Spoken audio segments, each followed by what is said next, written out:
Sumalang bilang ikalawang hostile witness ng prosecution si OVP Assistant Chief of Staff Lemuel Ortonio sa Day 18 ng impeachment trial. Ipinadetalya kay Ortonio kung paano ginasta ang 125 million pesos na confidential funds ng OVP sa loob lamang ng 11 araw. Si Daniel Manalastas nakatutok. Sa pagharap ni Lemuel Ortonio, bagong testigo ng prosekusyon na Assistant Chief of Staff ng Office of the Vice President, ilan sa dinikdik ng prosekusyon ay ang 125 million pesos na nagastos lang umano sa loob lang ng 11 araw noong December 2022 para umano ito sa buong fourth quarter ng 2022, bagay na kinumpirma ni Ortonio. Ito ay sa kabila ng fact na sa ilalim ng PFP, ang pondo ay para sa buong ika-4 na quarter ng 2022. Tama ba?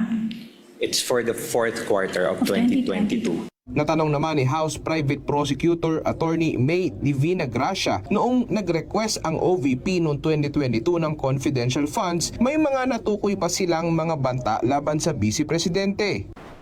In relation to possible threats to the Vice President, I would not have any information. Inungkat naman ni Senate Impeachment Presiding Officer Chis Escudero ang tungkol sa mga gamot na nabigyan ng OVP sa kanilang regular na budget. Sabi ni Ortonio, meron silang medical and burial program. E paano naman ang ginamitan ng confidential funds?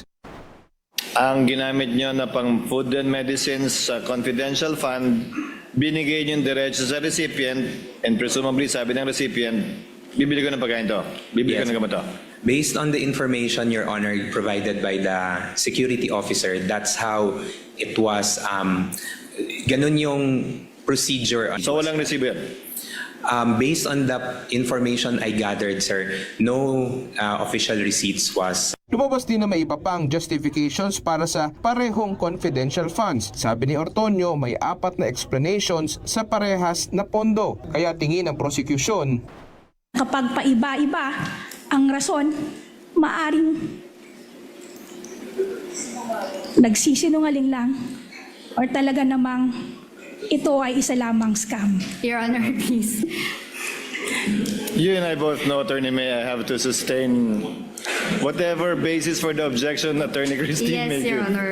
Move to strike the scam and nagsisinungaling. kapansin-pansin din na may hawak na wooden cross si Divina Gracia habang nagtatanong, para saan nga ba ito?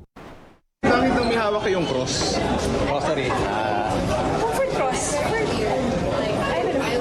Bukas ipagpapatuloy ang paglilitis. Daniel Manalastas, IBC News.